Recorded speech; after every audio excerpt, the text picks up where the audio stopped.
Hello, my bookish friends. Welcome back. I am Elizabeth. This is Reading Riley, and today we're going to talk about all of the books that I read in August. This is a wrap-up. Let's do it.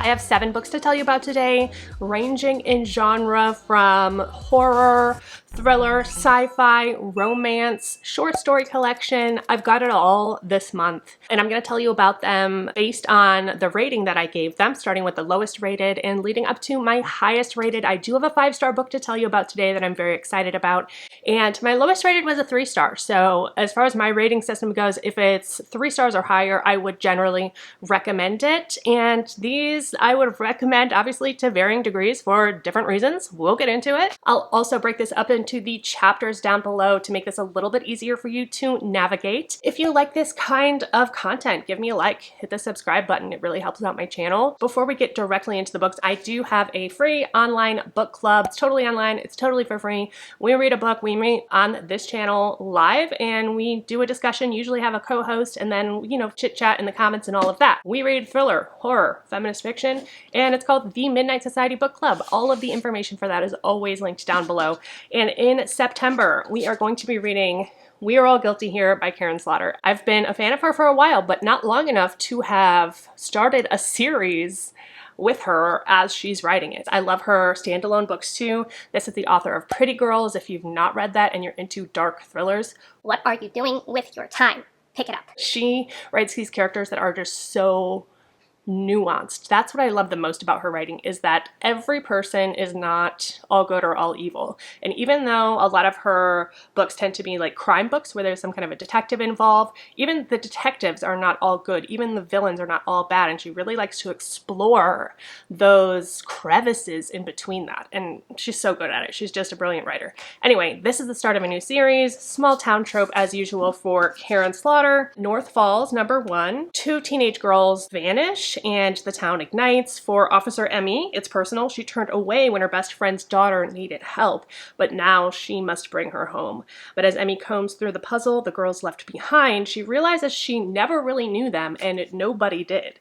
Every teenage girl has secrets, but who would kill for them, and what else is this town hiding? This is a little bit different from what we normally read in the book club, because we don't usually go for like a crime mystery thriller. And this is something that I feel like some thriller horror readers tend to shy away from. If you are one of those people, I would just encourage you to try Karin Slaughter, because she does it in such a tasteful way, and it's not just like every other crime book out there. And I know this is not going to be, I've heard really good reviews so far. I'm going to be discussing this with my co-host Jessie from Reading with Jess. She's also the creator of the Sleep When I'm Dead book club. We are going to get together on October 2nd on this channel. That is a Thursday. It's the first Thursday in October, Thursday evening at 7 p.m. Central Time, and that's going to be, what, 8 p.m. Eastern Time. If you're interested in reading it with us, just pick it up. This is a new release. It came out at the beginning of August, but it should be widely available in audio as well as physical. So there's my pitch for the book club.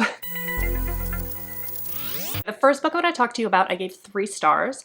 I got this as an advanced listener's copy from Macmillan Audio, and this is called Simultaneous by Eric HEISSERER, I think is how you say his name. This is the Oscar-nominated screenwriter of the film Arrival with our girl Amy Adams. If you have not seen this, it's a sci-fi movie about connection with the aliens and communicating with aliens. It's very good. And so I thought, oh my gosh, I have to give this I have to read this. Like, this could be really good because I love Arrival. This is narrated by Marin Ireland, Ray Porter, and Stephanie Sheh. My buzzwords for this are fast-paced, serial killer point of view, and timey-wimey. This is definitely sci-fi, but it's also crime. It's also thriller. It is doing a lot of things, and some of the things are expertly navigated. Other things are a little bit mushy. So I'm not actually sure who to recommend this to, because I think sci-fi people will like this, but as long as you're able to defy logic in some ways, I suppose, because the premise of this has to do with souls. For me, it's hard to disconnect the idea of souls with God and religion, yet this is a sci-fi novel, so it's a little bit conflicting for me. But I will say, I just picked it up on a whim because I was vacuuming and I was like, let me put something on to listen to right now, and I couldn't stop. Like, I read the listened to the whole thing in, let's see, 2 days. This one also does not come out until October. It comes out October 28th. It's 288 pages, and I did listen to the audio. I don't have the physical copy of this one. It kind of reminded me of Minority Report, the film with Tom Cruise, from years back because of the precognition elements of that. So I guess I should give you a little bit more detail about what this is about. The main premise is that a federal agent and a therapist team up together to stop this otherworldly event. Is it sci-fi? Is it supernatural? I don't know. I don't know. First of all, the guy that we're following works for an unknown Department of Homeland Security called Predictive Analytics, in which they try to prevent terrorist attacks by following leads that may seem supernatural, like psychics and things like that. And that is how these two get connected. His name is Grant Lukather. First of all, if this is not a Star Wars reference of some kind with this last name, I don't know where he got this from, because I've never heard this last name before, and correct me if I'm wrong, but all I can think of when I say Lukather is Luke, I am your father, Luke Skywalker. The therapist that we're following, her name's Sarah Newcomb, and she specializes in past life therapy, where she takes her patients into, a meditative state and takes them back into their past life and goes through all of the regression and works through their trauma that way. But with one of her clients, she has stumbled upon this seemingly impossible thing that is happening. This person seems to be able to predict the future. She makes a call 1,000 miles away and the day before when she thinks that something bad is going to happen in New Mexico, and that is how Grant and her get connected. I do see how this would be adapted to film in a really beautiful way, and I think this either needs to be more filled out, because with all of the mind-bendy stuff that's happening in here, it's kind of like your brain gets a little bit mushy, and I love that the humor in this also is they admit that. They're like, oh, I can't even keep it straight right now, what's going on, But I think with all of that, it needed to be a little bit longer to kind of explain some of those little details a little bit more. And if not, I would love to see this, like I said, turned into a film adaptation. There's a lot of action and it's very fast-paced. But he also does a really good job at pinpointing the little emotional plot points that get you sucked into these characters. Like Sarah's had an abusive relationship with her mom, and Grant lost his wife. The way the plot fits together in the end as far as the characters and their motives makes perfect sense. I love the way he did that. He knows how to pull on the heartstrings in the right spots, keep your attention, but also at the same time, just with the way he writes, it just seems like some of these things could be better shown and not told. Sci-fi, consciousness, souls, time travel, serial killer. We do get the perspective of a serial killer in here, so it's linking in that crime aspect as well. It's speculative, it's fast-paced. So while this wasn't exactly my cup of tea, I can absolutely see a lot of people enjoying this. So if that sounds good to you, definitely check it out. The next book I want to talk to you about, I gave 3.5 stars to. This is one that I had seen the film before I read the book, and I gotta say, I might have a divisive opinion about this one. I think the film was better, and I'll tell you why. That is Jurassic Park by Michael Crichton. I'm going to pop it up because it's hard to see. This is sci-fi, this is thriller, this is fiction, and even horror. And this was first released in November of 1990. I started this August 18th, and then I finished it on August 22nd. So it took me about 4 days to read. It's 399 pages long, and I had both the physical and the audiobook for this, which I got from Audible. I'm a little bit conflicted because there are things that I enjoyed more about the book than I did about the film, but overall the adaptation definitely brings in a wider audience, and I'm probably part of that wider audience. His writing style in general just felt like a man's book to me, like a guy's book. I don't know, it was very high action, a lot about industrial espionage, which I actually didn't mind that part. I liked that it went a little bit deeper into the smuggling through the companies of the DNA and how the big picture looks when that happens, when the rich people have all of the power and opportunity, and it's almost giving dystopia in that sense. I also liked the math in this. Oh my gosh. Ian Malcolm, just the star of the film and the star of the book as well. Loved his character even more in the book than I did in the film because we just got more from him. And also what I didn't realize and really enjoyed about this is that there are a lot of like mixed media in here. There are charts, there are graphs when they are, you know, looking things up on their prehistoric computers. The code is in here. It's very cool the way that it's written. And so I do recommend having a physical book for those things because it does make the experience more fun. And also one thing about Ian Malcolm that I didn't realize is that chaos theory, right? He thinks this is going to go wrong. It's destined to go wrong from the beginning because of the math, because the math shows it. And of course, he inevitably ends up being proven correct to his own detriment and everyone else's detriment, I suppose. But so he goes through these phases of the chaos theory throughout the book, and it's almost like it separates it into like parts. Third iteration, details emerge more clearly as the fractal curve is redrawn. And every time throughout this, like this theory, this, I don't even know, like the math can be whatever, I wouldn't get it. It just keeps growing into this new thing, and every time it's a quote from Ian Malcolm. Ian Malcolm, inevitably, underlying instabilities begin to appear. So he's almost like this like unspoken narrator throughout this because of the way that this is even formatted. So that's cool. That said, so many differences in the book and in the movie. So you have John Hammond, who's this wealthy billionaire, who's the one who's obsessed with this. Also liked his character in the book. He came off a little bit more crazier and a little bit more diabolical in the book. His grandchildren that come in to like see the park with them. In the book, they're reversed. The boy is the older one. The girl is only like 5 and the boy is 11. And so it's like even more dark because these kids are super young and the things that they're going through in this situation are just not okay. So I agree with them in the film adaptation aging up both of the kids because that would have just been too much. Also, in the book, there's no romance between Dr. Ellen Grant and Dr. Ellie Sattler. Honestly, did not love the way that Ellie was portrayed in this. She felt like an afterthought and like not even a character. Whereas in the movie, like she is so much more of a character. So I appreciated that in the film. When you watch a movie adaptation and then read the book, I think I always expect to get more character development.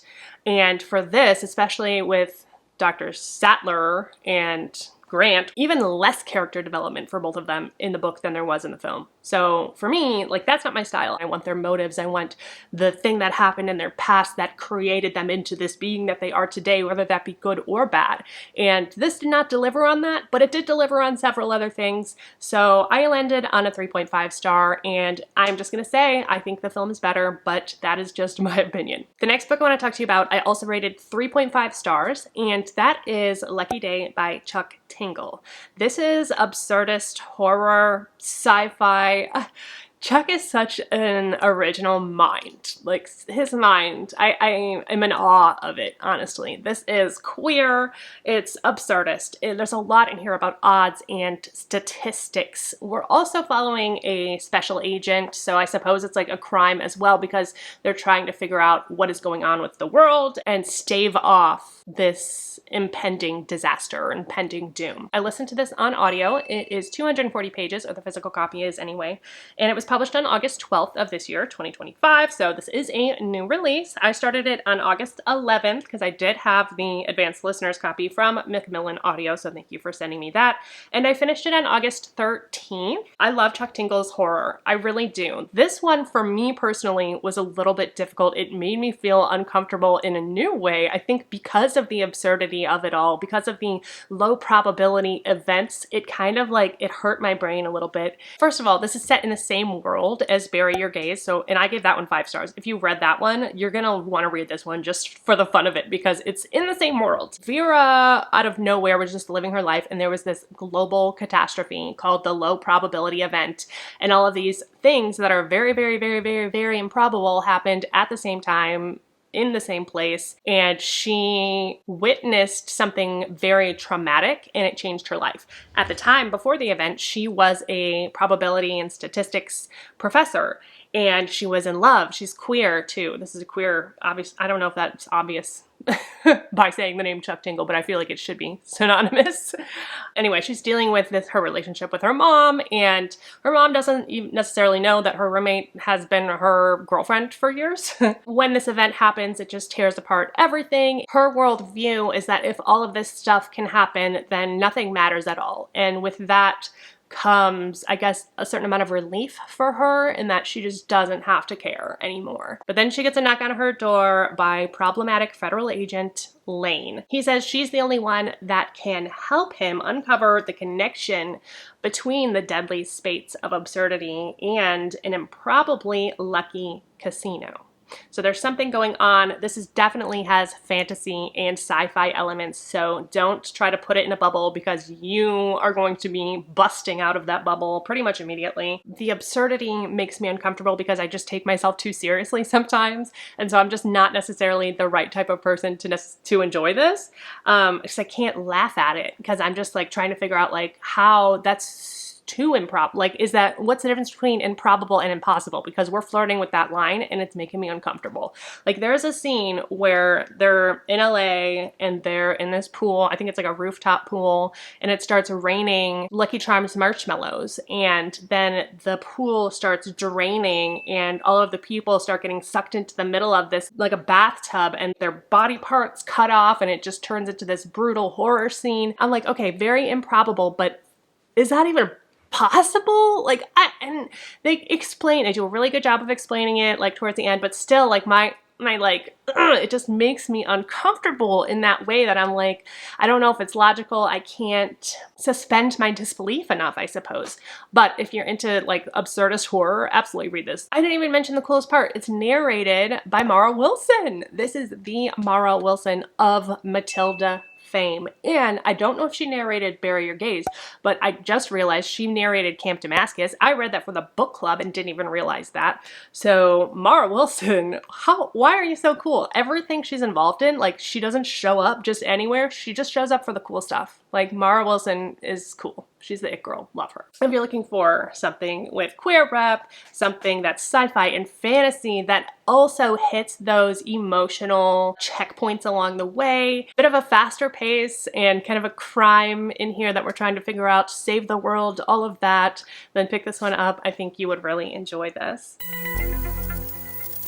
So I have 2 4-stars, 1 4.5 star, and 1 5-star. So my first 4-star I want to tell you about is a romance, and a romance are on a different plane for me. It's like you already know what's going to happen. There's not that element of suspense, really.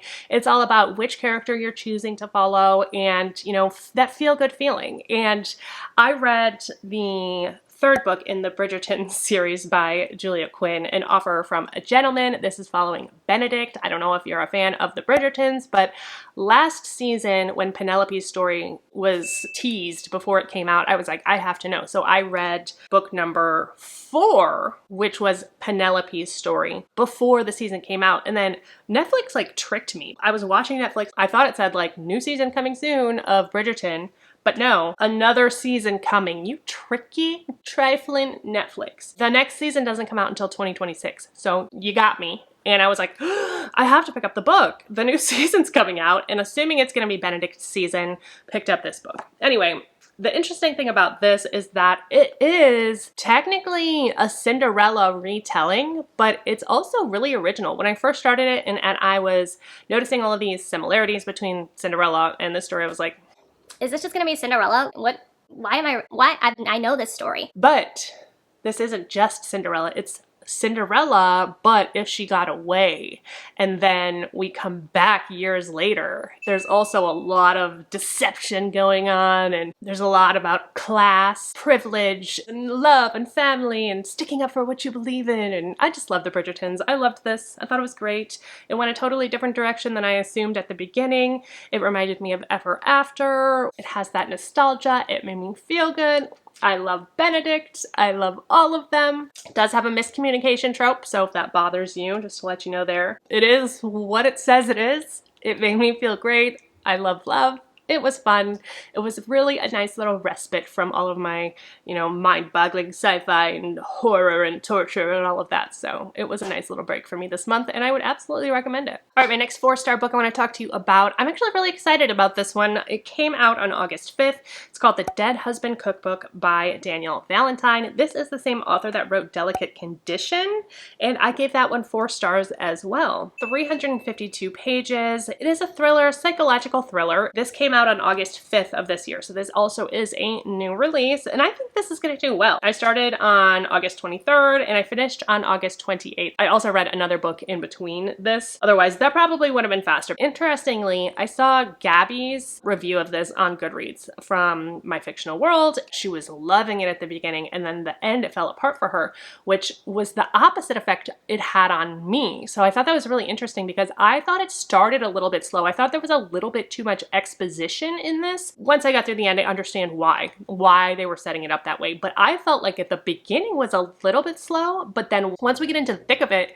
it really was moving fast. It had moments where I was like, wait, did I get that right? And my brain's a little mushy. Am I remembering this correctly? The reveals were a lot of fun. So let me tell you what this is about. We're following Thea Woods, and I wrote on this that this was a book about authors. It's not technically a book about an author, it's a book about an editor.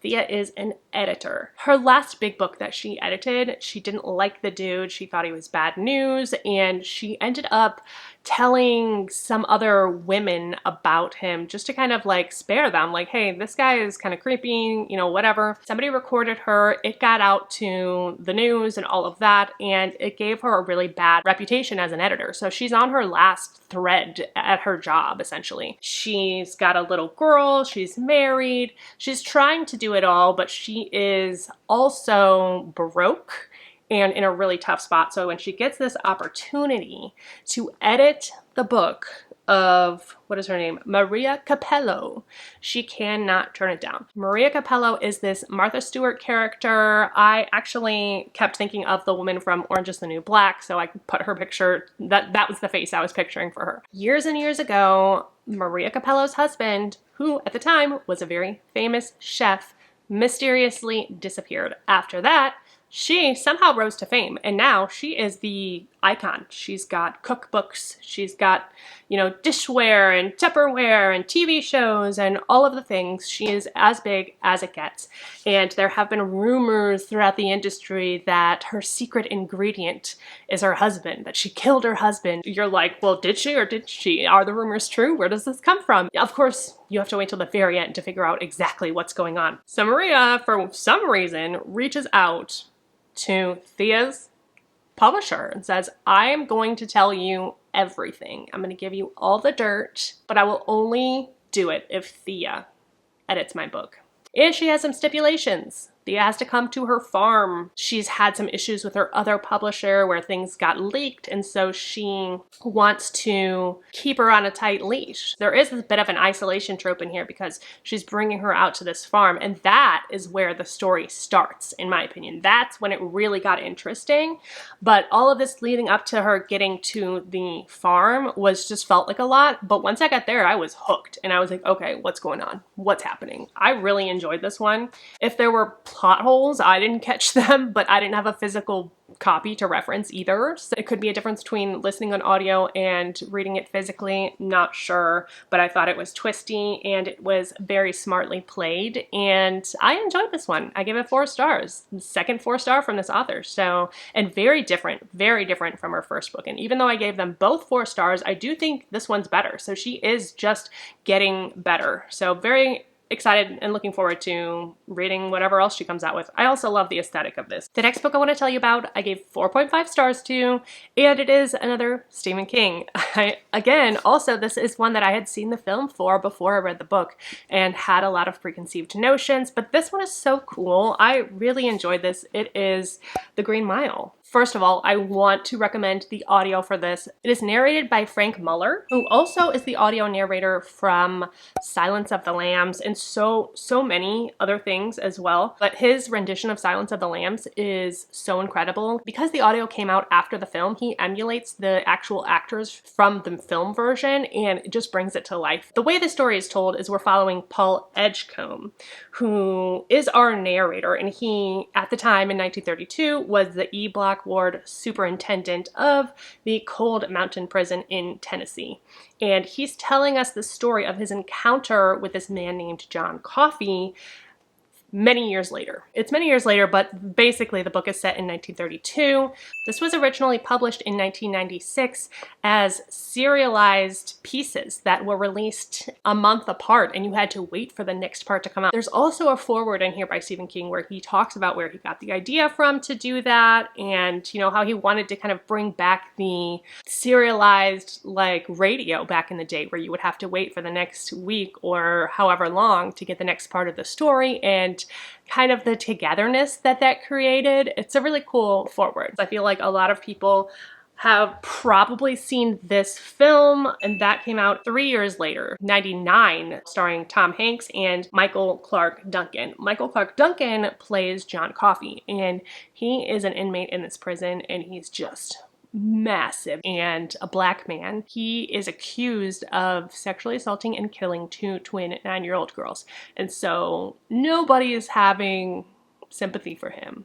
No one's got sympathy for him whatsoever. But Paul notices that he's just so gentle and he's afraid and he cries a lot and some things just aren't matching up for him. And as he gets to know him better and better, he sees him literally perform miracles. It's in the pitch, so I'm gonna say it. I don't think it's a spoiler, and this has been out for 30 years, so he can heal people. He literally like sucks the bad out of them and like converts it in his body and then blows out what look like gnats or bugs, like a cloud of insects, and it's just the badness that he's sucked out. This is horror with heart, as Stephen King does tend to do. Like, it's dark and it's cruel and it's ugly, but it's so beautiful at the same time.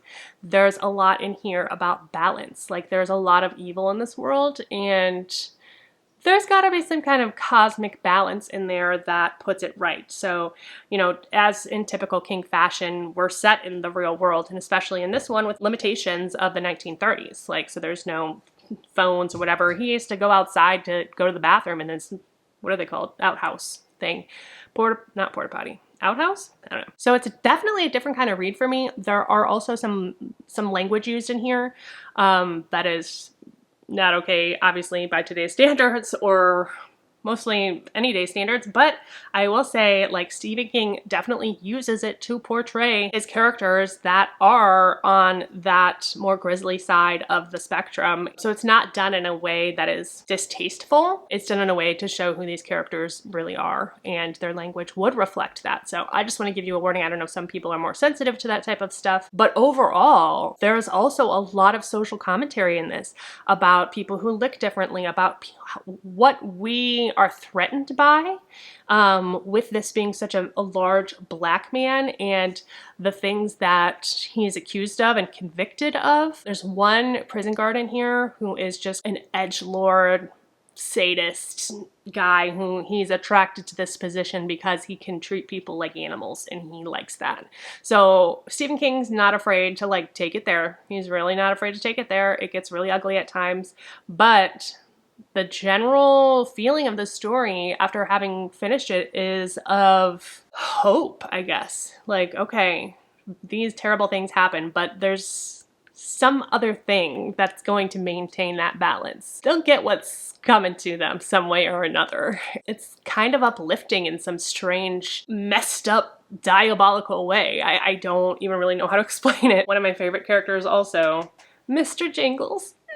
There's a little mouse, Mr. Jingles. Oh my gosh, the tragedy. I cried. Okay, I did definitely cried on this. The sentiment of this is softer than some of his other stuff and more of like slice of life, where Paul is looking back on his life and saying, like, this is how it affected me. And then there are also definitely some twists in there that are really fun and cool and engaging. Okay, this next one is my 5-star. I am so excited about this one. I have never before given a short story collection 5 stars. I didn't give every single story in this 5 stars, but an overwhelming amount were 5 stars, to the point where I was like, I have to give this 5 stars. And that is She's Always Hungry by Eliza Clark. This is her newest short story collection. Read last month my first novel by her, Penance, which I loved so much, and so I immediately picked this one up. This was the first book that I read in August. So let's talk about this one. This is a book of short stories. It's 225 pages, published on November 12th of 2024. So just the end of last year. I started this on August 4th and finished it on August 10th. I started with just the audio and then I actually ordered the book as well, but I mainly listened to this on Everand. And I took notes on just about every one of these stories, and some of them were so incredibly good. And not just that, but the versatility. There are sci-fi stories in here that reminded me of Annihilation by Jeff Vandermeer. Other stories that had this sense of like a fever dream that reminded me of The Between by Tananarive Due. Also, the body horror. I have to bring up The Substance. I have to bring up Things Have Gotten Worse Since We Last Spoke by Eric LaRocca, because holy cow, she does not shy away from the body horror. It is intense, it is gruesome, it is disgusting, and some of it is like cute in some weird way. Like the way she tells it is like so nonchalant. She has such a unique authorial voice. Really love her writing. And I'm currently reading Body Parts by this author as well. Just kidding, it's called Boy Parts by Eliza Clark. I want to mention a few of these just to kind of give you an idea. The very first story is called Build a Body Like Mine, and it's read by Natalie Simpson, and it reads like a cheesy infomercial. It's just this lady saying, do you want to be skinny? Do you want to be thin? Well, no, I have the cure for you. She's telling us about her secrets, and her secret is a tapeworm. Another one, The Problem Solver. This one made such a statement to me because this is about a woman who is sexually assaulted and about her friend who is a guy who gets extremely indignant.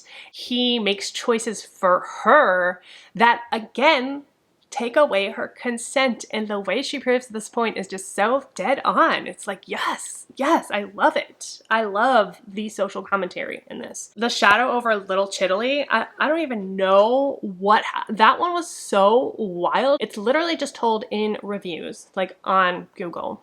All of them are just reviews of different people who have ordered from this restaurant called Little Chiddly.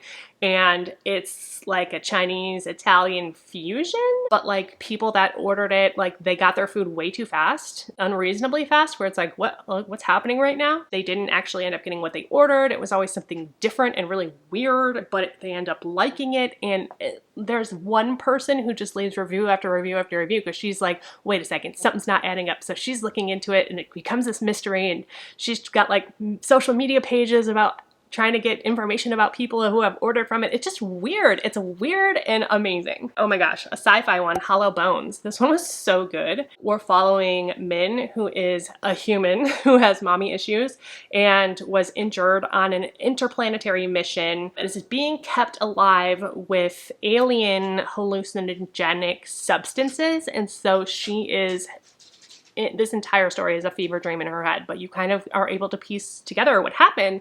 She's got a friend who is an alien, or their species is called Viren. They don't speak the same language, but the Viren communicates to her through a translator, and this particular Viren, their name is Fen, and they are a staunch believer that humans are people too.